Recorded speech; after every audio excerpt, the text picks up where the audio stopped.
Rustyn Rose? It is. Yeah, this is Mitch from Wayland. Mitch, how are you doing, brother? I'm fantastic, man. How are you? I just got home from the daily grind and ready to do a little rock and roll business. How are things out? Nice, man. You guys are home in Michigan for a few days before you hit the road again, aren't you? Actually, we're outside of a town in Illinois called Wilmington. I don't know if you're familiar. It's like kind of by Joliet. Uh-huh. Like an hour outside. We play a place in Wilmington called Freakster's Roadhouse, and we decided to take a couple of days off to write for the upcoming album that we're recording. The owner of Freakster's Roadhouse has a cabin on a lake, and they offered the cabin for us so we could stay and write and, you know, be in the forest, which is what we love. You know, we love the outdoors on our time off. So we're staying here at the cabin for Monday and Tuesday. Wow, how cool is that? Oh, my God. Oh, it's amazing, dude. Unbelievable. We couldn't have picked two better days to take to do this. It is just gorgeous. Beautiful. Then you guys are going to be, you got another home show, or home by Michigan, I mean, and then you're going to be heading out to, what, South Carolina and Tennessee and whatnot? Yes, sir. Yeah. We're in Kalamazoo on Saturday. Nice. Midwest Boys, I don't know if you read the article I wrote, but I love the EP. And, of course, the first question is, when are we going to see a full-on album to take its place? Well, to answer that, first of all, thank you so much for the article. I did read it, and it was incredibly flattering. I promise none of it is going to go to my head. I'm going to make sure to keep my nose down to the grindstone and not worry about the nice things that people say. But I want to thank you, first of all, for listening to the record, and second of all, for saying the nice things that you did. That's really amazing. The full-length album, we're shooting. We would love to have it done by late fall, if not by Christmas time, you know. Before the world ends, right? I guess that's the plan. We'd love for everyone to hear it before we're all gone. Well, let's go back. Sure. Let's go back a bit in time, because you guys originally started out, my understanding was you tried to go to L.A., do the whole Sunset Strip thing. You actually recorded one album already, so this EP is sort of the follow-up to that. Give us a little backstory on the band and that whole L.A. back home, thing. We went out to L.A. to try to, make a name for ourselves, and we thought that was where rock and roll music was received and living and breathing, and all of the great bands that we loved didn't necessarily come up in LA, but a lot of them have these stories about the Whiskey A Go Go and the Roxy and the Viper Room and all of these places, and we just thought, seeing that it was, between that and between LA and New York, those are the entertainment meccas of the world, you would think. And they are. But for rock and roll, there's not an audience, believe it or not. There's not an audience for rock and roll. And I think a lot of things over the years have contributed to there not being a rock audience. One thing, pay to play on the Sunset Strip really hurt the rock and roll business there. We don't. At the end, we weren't paying to play. We honestly, we can go back to LA at any time, play any of those clubs, choose the date, choose the time, choose the price of the door. Literally, because we put our time in there. We did. We put our time in. But when we hooked up with Jude Cole, who was one of our managers, he got a hold of us and produced and co-wrote a part of the EP that you heard. He got a hold of us and said, "What do you guys think about going back to the Midwest? Because I kind of feel like, and tell me if I'm wrong, but you guys are chasing your tails here. You guys are running around in circles and nothing's happening." And he was absolutely right.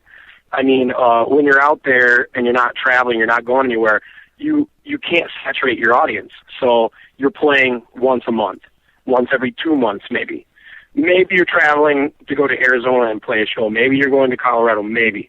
But for the most part, you're just rehearsing every day, playing in downtown rehearsal that you're paying $800 a month to rent a rehearsal room and $1,500 a month for a shitty apartment in Echo Park. We love time there, and every time I go back, it's sentimental. I love it.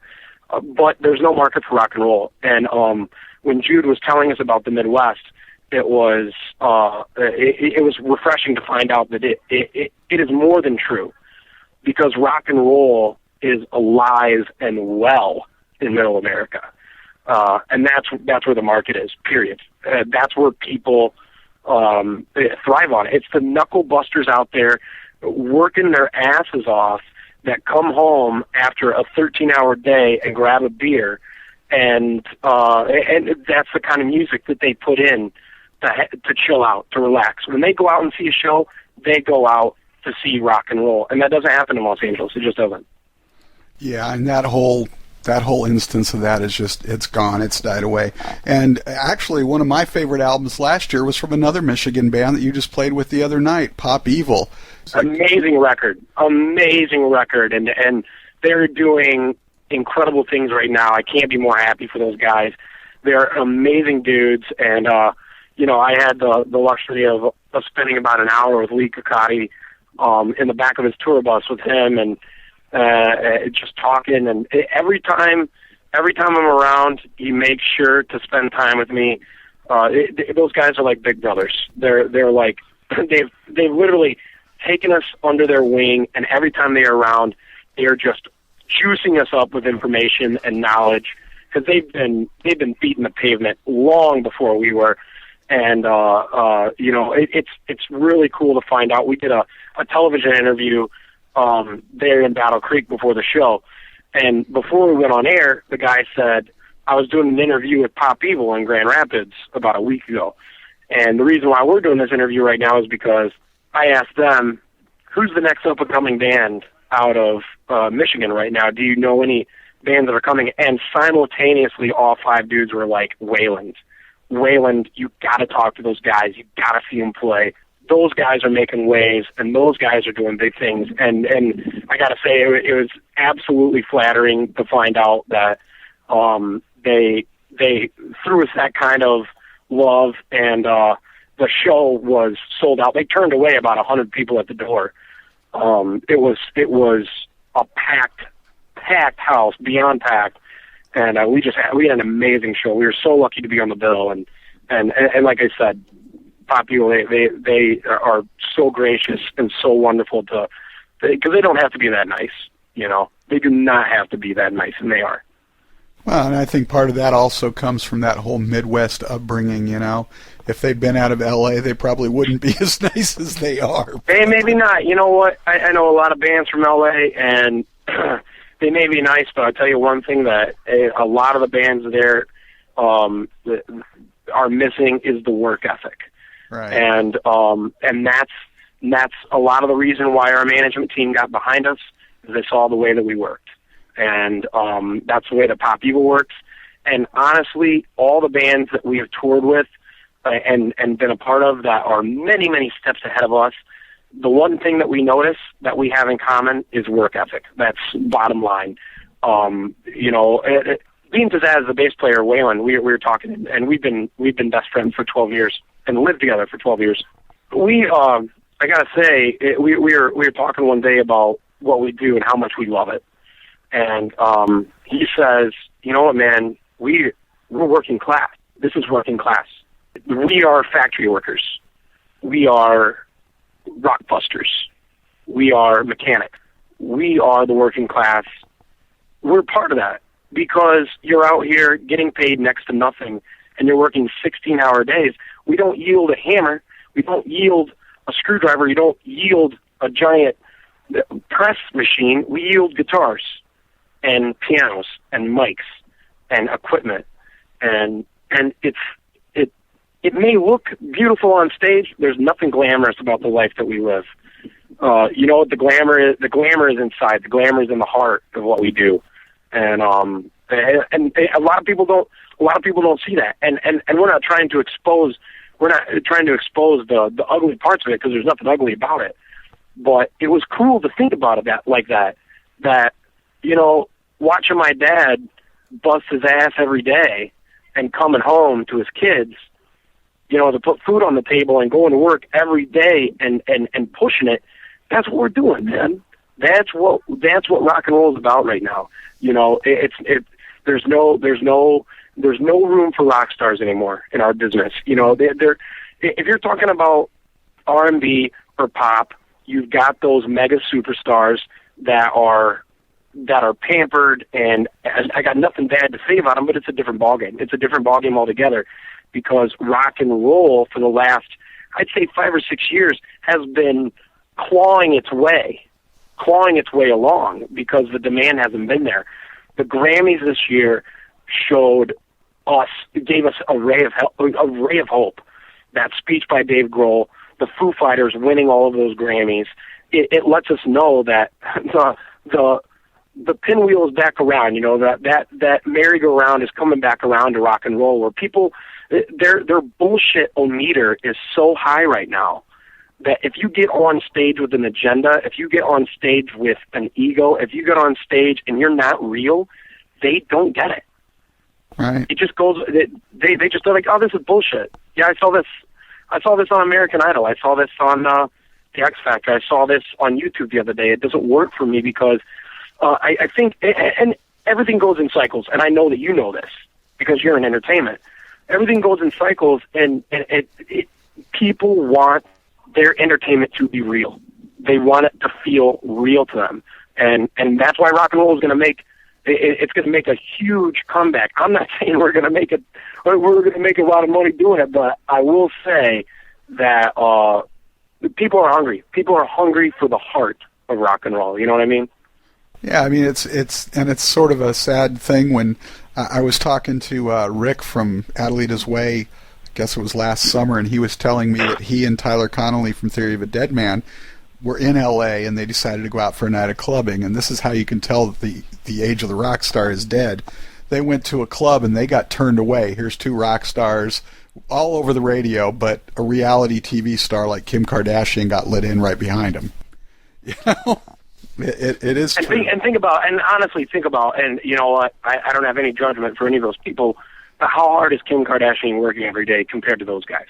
Exactly. I mean, here's bands that are constantly on the road, constantly writing and recording, and making stuff that's going to last forever. And, there you go. Yes. You know, and we're sitting here putting reality TV stars and people who are having sex tapes released. They're the ones that are getting all the play in the media spotlight. It's pretty sad, but you know, I've got no children. I don't have a girlfriend. Don't have a wife.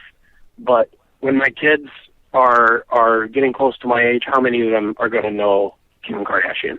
Exactly. Really? They may know the name, but who gives a fuck about that in 20 years? What they're going to know Adelita's Way. They're going to know Theory of a Dead Man. They're going to know Shinedown. They're going to still know the Chili Peppers. They're going to always remember Zeppelin. They're always going to know the Foo Fighters. Right. And bless his heart, Justin Bieber is going to be buried. Sorry. Exactly. You know, and I got to hand to him. The kid can dance. He can perform. He can do amazing things. You know, I can't take any credit away from him. But the realness of what he is doing, there's nothing there. Right. So there's no lasting power in that. He'll be around for however long, and I wish the best for him. I hope that he does what he can, gets out before it gets bad, and takes his money, invests it, and raises a family on the interest. You know what I mean? Like that. I hope that's what he goes for. You know, and I hope that, you know, even down the road he decides to be a singer-songwriter somewhere. But I think you're absolutely right. And that story, it saddens me, man. That makes me want to shake that bouncer. Yeah. And be like, because first of all, these guys are going into this club. They're not expecting to get free drinks. They're going to be spending money in the bar. They're going to be hanging out, and I guarantee they got turned away because they look like rock and rollers. It just, people in LA, I have friends in LA, they don't know who Shinedown is. That's I'm pretty serious. scary. I'm serious, and they're number one. They are number one on the active rock charts. Bully is number one. I talked to my friends. Hey, have you heard the new Shinedown record? Who's Shinedown? Are you fucking kidding me? You don't know what? What? I just go through the list. Have you heard of Adelita's Way? Have you heard of Theory of a Deadman? Have you heard of Cavo? Have you heard of Demon? They're like, yeah, I don't know who they are. Yeah, you know, and it's bottle, man. It's funny too because you're saying this brings it back around to you guys is you know, one of the things that has amazed me in the last few years and really makes me have hope for what's happening with rock and roll is we're starting to see bands write songs again that can be timeless, that we're going to remember. Like the stuff that I grew up on where you can still hear it on the radio today and you wait for that one guitar note to be played or that one vocal nuance or something. Just songs that have lasting strength. And it's sort of blue-collar songwriting, if you will. It's getting back to the roots. And that entire Pop Evil album, there's not a bad track on it. Hailstorm is kicking some serious ass. And that's why when I heard the EP for Wayland, I'm like, God damn it, here's another great band who's playing some serious rock and roll, and it's not this crap that goes in one ear and out the other, the flavor of the month. Well, I mean, first of all, thank you for even putting us in the category of those other bands because, you know, we look up to those guys so much. As songwriters, as performers, as business people, as the guys that are 100 steps ahead of us. So thank you. But, you know, we're really proud of that EP. And we are really proud of the songs that we wrote for that EP. You know, we had some concepts going into the studio, and we went with them, and there's blood, sweat, and heart all over that record. And, you know, I'm really glad a guy like you who's educated, you know, in rock and roll can hear that on the record. That's a great compliment.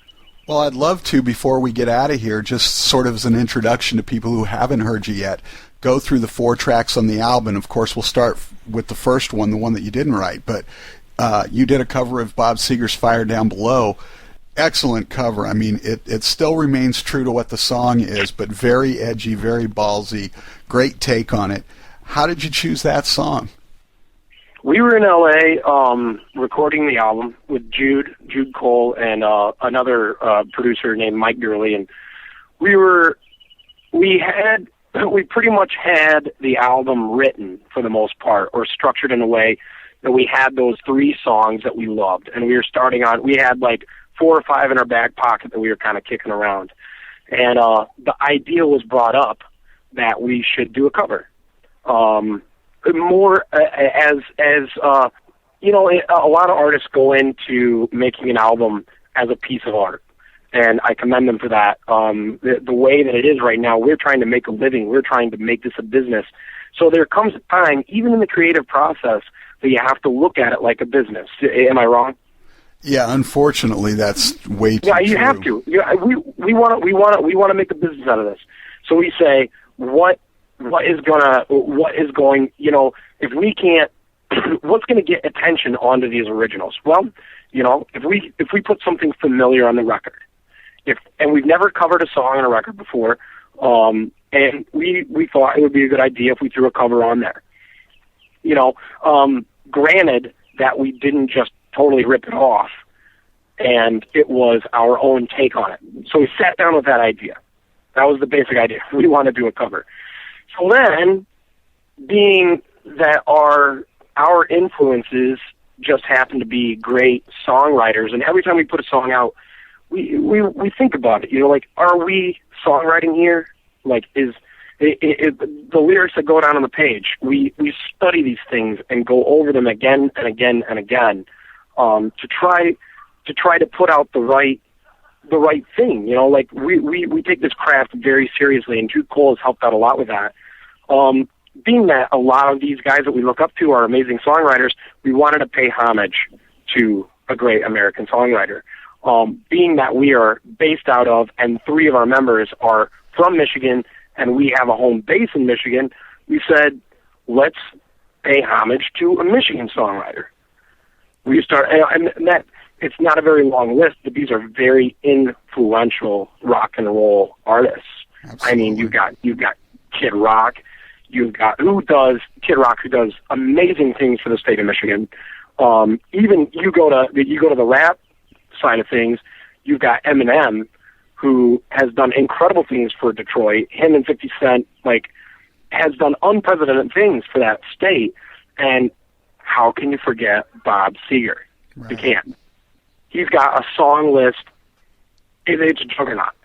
It's a juggernaut of songs. And this guy, talk about working class. Talk about sweat. Talk about blood and tears in the music and touring night in, day out, on a tour bus, in a van, in a car. This guy did it all from the beginning. And, he's one of the original working class musicians, right up there with Springsteen and even on to Bon Jovi and all those guys that busted ass in a van year after year after year. So we took a look at his song list. We took a look at Seeger's song list and we said, what can we put a twist on? We thought about Night Moves. We thought about a lot of other songs, and we came across Fire Down Below. And Phil Walensky, our guitar player, who we've written songs together. That he's been my songwriting partner, my best friend, for as long as I can remember. He came up with this guitar riff, that and it kind of set the precedent for the song, and we just wrote the rhythms around that riff.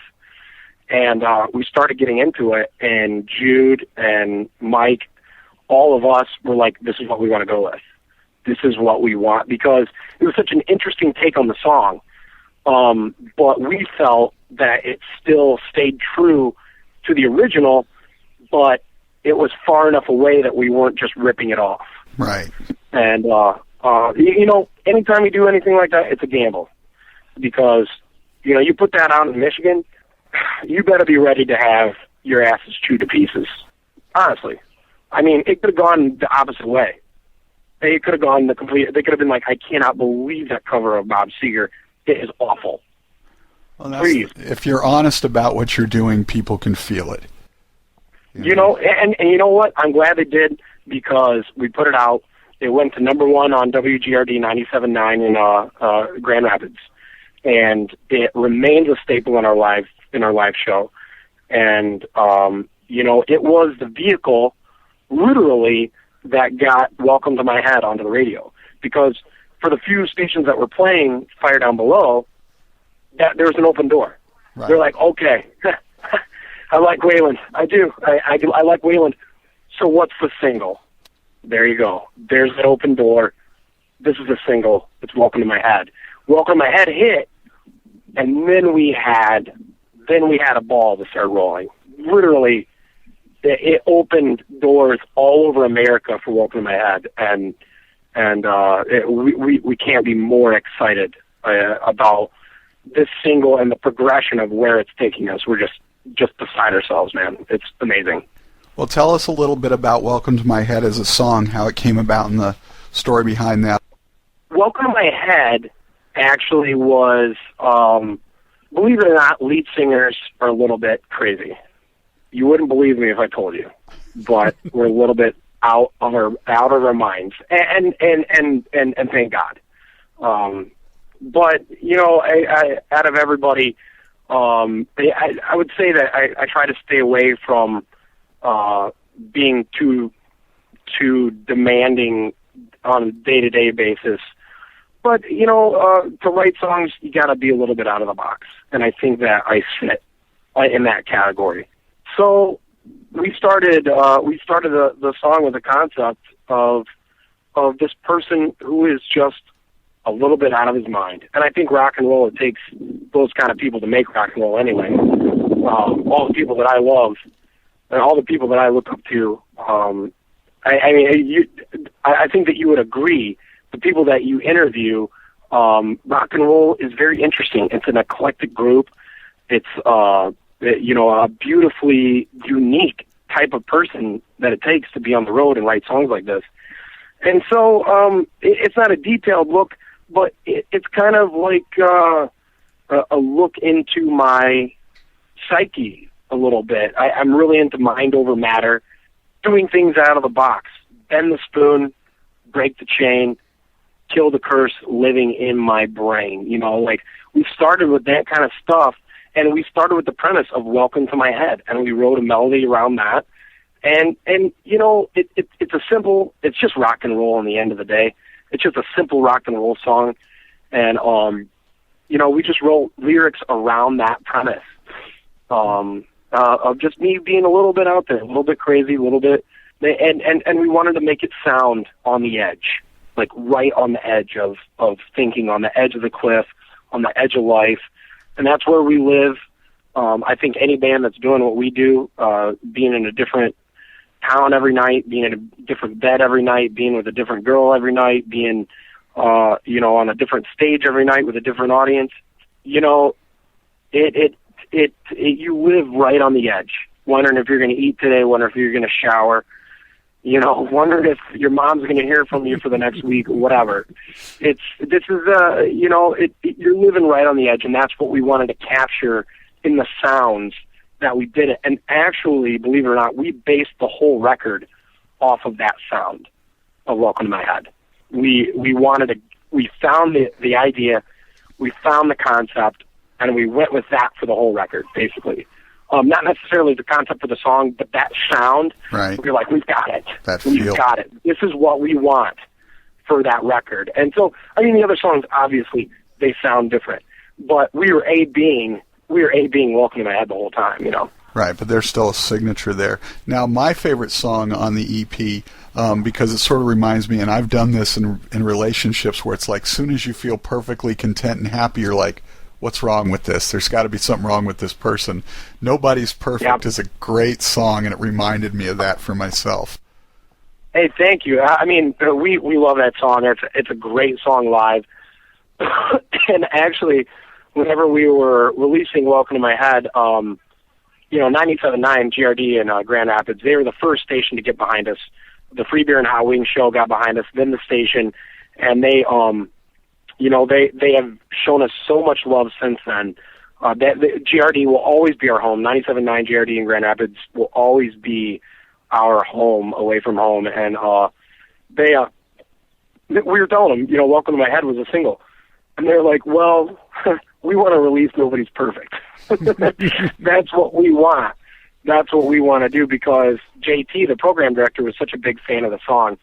And who hasn't experienced that? Oh, yeah. Because we all know that girls are crazy, guys are assholes. That's the bottom line. Our manager Jesse James Dupree, he always says this: girls are fucking crazy, guys are assholes. Live with that, or be confused for the rest of your life. Like that. That's the way it is. You can't question it. If you try to fight it, it's bad news. But who hasn't been there? Who hasn't been with this gorgeous woman that's making all your dreams come true, and you're thinking to yourself, what's the catch? Exactly. What is it? Or you start trying to find faults where there are none. It's like, well, her one toe curls to the left a little or something, you know? Exactly, yeah. Where is she going to pull the pin? When's she going to drop the grenade? Where is the problem? And that was another one, too. We started with the concept. Of that, and we got Nobody's Perfect. And it's one of my favorite songs to play live. It always gets a great response on the record. And it was 3 against 1 when we were voting the progression of the record. Everybody wanted Welcome to My Head first. This is actually a really funny story. We had all decided, you know, Welcome to My Head is going to be first. My vote was Nobody's Perfect. I'm like, I think it should be first on the record. I think Welcome to My Head should be second. Nobody's Perfect should be first. And our management, who normally goes straight to Phil, they call Phil for stuff, and Phil handles like a lot of the business on the phone with our management, because I need to rest my voice and all that kind of stuff, so I stay off the phone a lot of the day. They ended up calling me first, and they asked me what I thought of the record, what the order, and so I told them, honestly, I'm like, I think Nobody's Perfect. So they email us the order of the record, and they're like, what's going on? Nobody's perfect at first.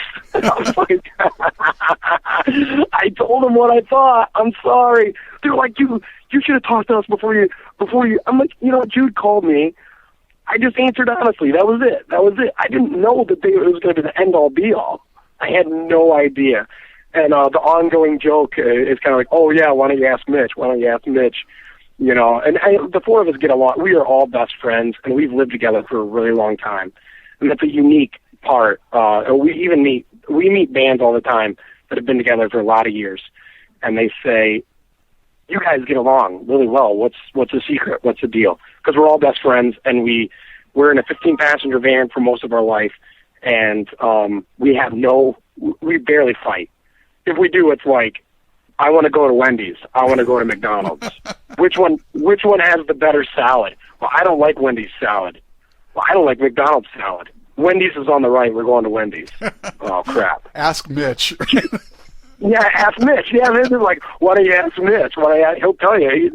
And that's just the way it goes. So the guys give me a really hard time about that, but I think in the end, it ended up working out perfectly, and, everyone is so proud of that album and even more excited to finish up the full record. And, that's what we're taking these 2 days to organize some ideas, put them together, so we're ready in April to go into the studio, kick some serious ass. We've got to do some shows. We're going to be playing the Theory of the Dead Man in that time, and we're going to start festival season during the recording, so we're going to be going back and forth from Atlanta to wherever we need to go. But, Jude actually got off the phone with Phil today and said, hey, man, you guys need to go into that studio. You need to find out what you need in your set to make that shit kick serious ass. Go into the studio, put the road on tape.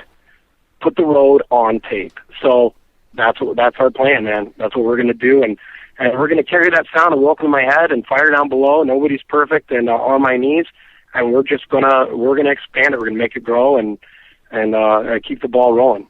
Excellent. If the album turns out as well-rounded as the EP, you'll be doing great. I actually talked to Steve Blaze from Lillian Axe at length about sequencing, and he thinks it's extraordinarily important, and I think you guys it's only 4 songs, but I think you sequenced it perfectly. So that's awesome, man. That's awesome. Mitch, thanks so much for taking the time to talk with us. We definitely have to do this again because there's so much more I hope I get to. You know what? I did a radio show earlier today, a call-in radio. I have the opportunity of doing a lot of radio shows. I'm very blessed to have this machine keep rolling the way that it is. You have been by far one of my favorite interviews that I've ever done, and I just appreciate you being so cool and so honest, and dealing with me. I know probably isn't that easy, so I really appreciate the time and the love that you've shown us. So thank you. You got to know, Rustyn, that it's guys like you that keeps rock and roll alive, and it gives us a job. Otherwise, we'd be playing in a fucking basement. Well, next time around, maybe we'll get you and Tyler or you and Dean or a couple of you on the phone, and we'll bounce some stuff around and have some fun with it. Have a good one. Keep doing what you're doing. Have some fun out there and write some more great stuff, man. Awesome. Thank you so much for the time.